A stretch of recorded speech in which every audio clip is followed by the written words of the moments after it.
I went to college. I started at a small school. I won a scholarship there. I went to school for $8 a year at the Cooper Union Art School, and I was going to learn architecture. My father wanted me to be an engineer.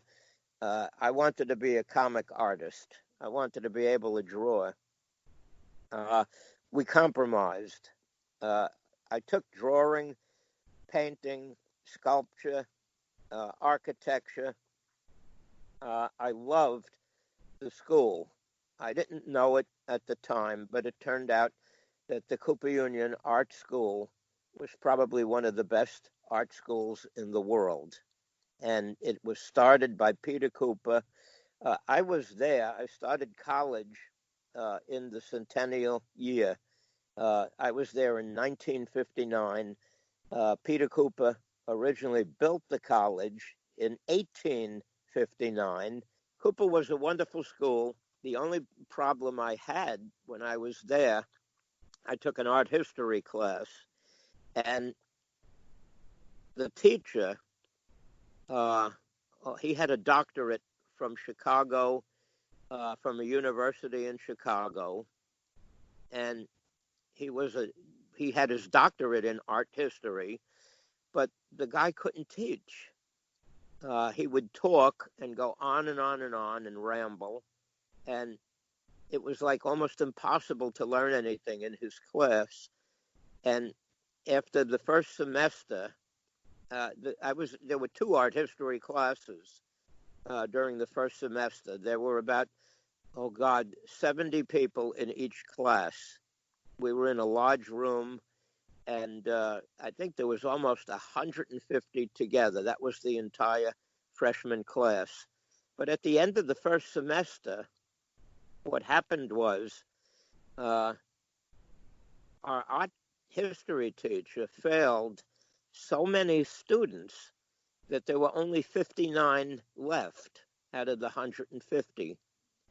So they put us in one class for the second semester, and our teacher thought that during the 2 semesters, he could teach us as much as he knew during his entire college, stay in Chicago.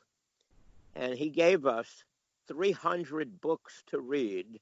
They were all put on hold in the Cooper Union Library. And he told us something, incredible. He said, you'll never be able to read them all. He said, but I did. And he said, so just look at the pictures and study them all. And that was impossible. He said the test at the end of the year will be based on, the 300 books. I looked at maybe 50, 60 of them. I just didn't have time to look at the rest. I was busy with so many things, and it just seemed incredible to me how he could expect us, to read so many books, but he did. At any rate, make a long story short, I passed the first semester with a C-. Second semester, we had the end term test. I failed. This was the only time in my life I ever failed a course in high school, or college, or when I was studying for my master's degrees. But 13 people out of the 59 passed, and those 13 people got full credit. I had an F grade on my report card, and at the end of the semester, we had a special meeting with the dean, who informed us that Dr. Max Kozloff had been fired, and he said since the 59 of us passed the first semester, we were going to be given a book, The Harper History of Art, to read, and then at the end of the summer, we would come back to school a week ahead of time, take a test, and if we passed the test, the dean claimed he could not take the F off our report cards, but he would put a slash next to it, and the grade I received was a B plus. That did a number on me. I knew I was in a very good art school, but I had a number of problems. I was staying at my grandmother's, my Polish grandmother's apartment in Brooklyn during the week. And what had happened is I wanted to go back to live in my parents' house because after the first year, my wife and I married, my girlfriend and I married, and what ended up happening, we had a child, and by the end of the second year, I wanted to see my son. I wanted to grow up with him. So I did something incredible. I decided to move back to my mom's house and go to a local college, which was called Hofstra College.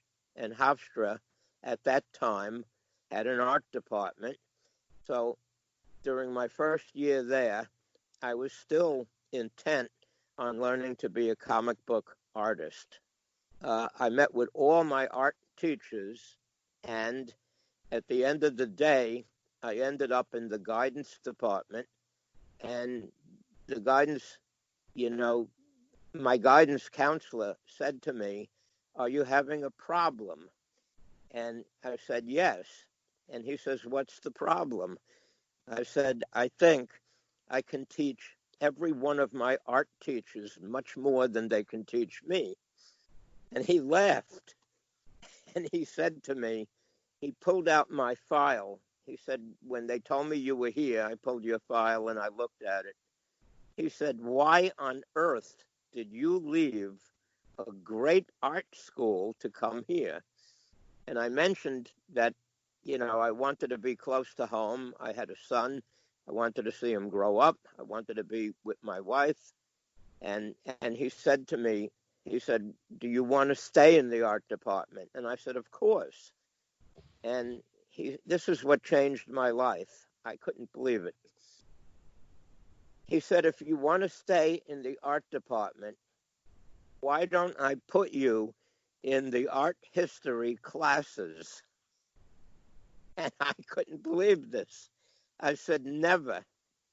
And he said, "Well," he says, "then you can take, classes in other areas." And I said, I said, I can't take art history." He said, "I see that you failed it." He said, "Why did you fail it?" I said, "We had a terrible art teacher, art history teacher. He was, they fired him after the first year." And he said, and Cooper Union, he said, had wonderful art teachers. I said, "They were the best. Every one of them. It was incredible. I learned so much." And what had happened was I even had an architecture teacher who never knew it at the time, but at the end of the class, at the end of the first year, he told us he had designed the world's first shopping center, Roosevelt Field Shopping Center on Long Island.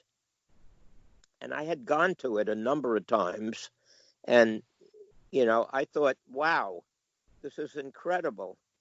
And he said that he quit architecture because they rejected his designs.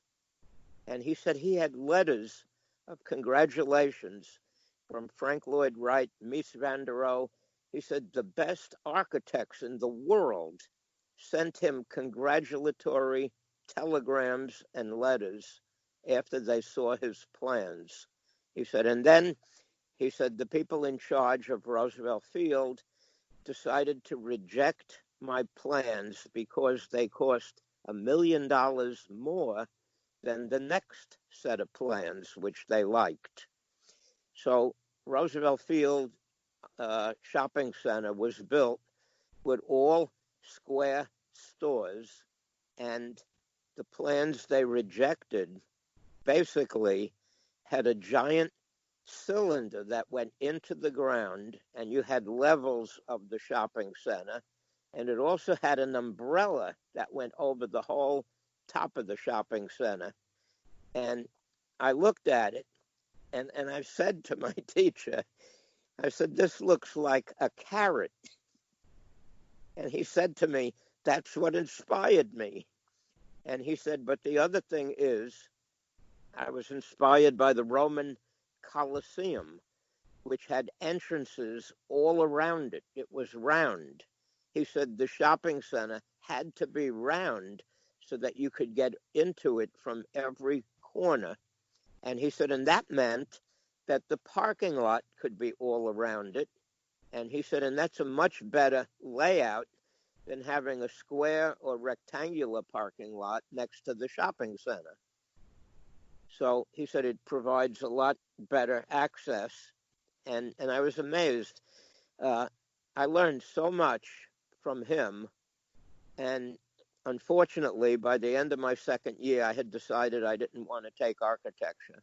I still wanted to be a comic artist. So here I am in a school where I can't take painting, drawing, 2D design. I couldn't take anything. The teachers were horrendous.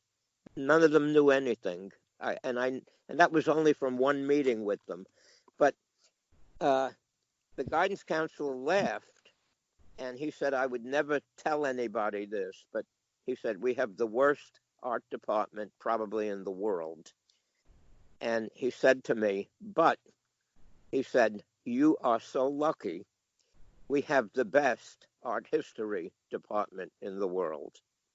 He said, this is your chance to make up for the F grade you got. And I said, how could you have the best art history department? And he said to me, because one teacher teaches all 5 classes, and he's the best. He said, but don't take my word for it. He said, I've already signed you up for 5 art history classes. You're going to meet with them tomorrow. And he said, and you're going to come back and let me know whether you want to stay in art history or whether you want to move on to something else. I sat in all 5 classes that week, meeting with Dr. Robert Myron, and he blew me away. This man was incredible. He basically taught economics through art history, and I never realized it at that time. I learned about it much later. And what he did, he taught people about the culture that they were living in that produced the art. And because if you learned what the culture was doing at the time, how people acted, what the culture was like, this gave you the ability to understand the art that the culture produced. And during my first year with Dr. Robert Myron, I learned that I could look at artwork and I could tell what culture it came from, and I could tell about what year it was made. It was incredible. I can look at, I've specialized in Italian Renaissance because I was half Italian, but I also loved the French Impressionist era, and I also loved the modern era. And what happened is they are all so different. But if you know what to look for, you can tell Italian high Renaissance from the previous Renaissance in Italy. If you know what to look for, you can tell why the Baroque art is Baroque and what happened, why Western European art is different. And I loved the classes with Dr. Myron. So this became, an obsession with me. I graduated with a degree in art history, but I got back into collecting comic books. And what happened was I took 2 master's degrees at Wesleyan University. at Wesleyan, I got into producing motion picture films. And I was doing that. I was making films from the time I was 9 years old because my parents had an old Keystone 16 millimeter camera, and I used to love shooting movies with it. But they were very expensive, so eventually I got an 8 millimeter camera, and then I got a Super 8 camera, and eventually I went into videotape.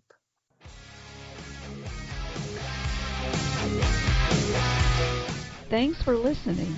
Make sure you hit that subscribe button and join our Facebook group. Live long, and may the force be with you. Nanu Nanu.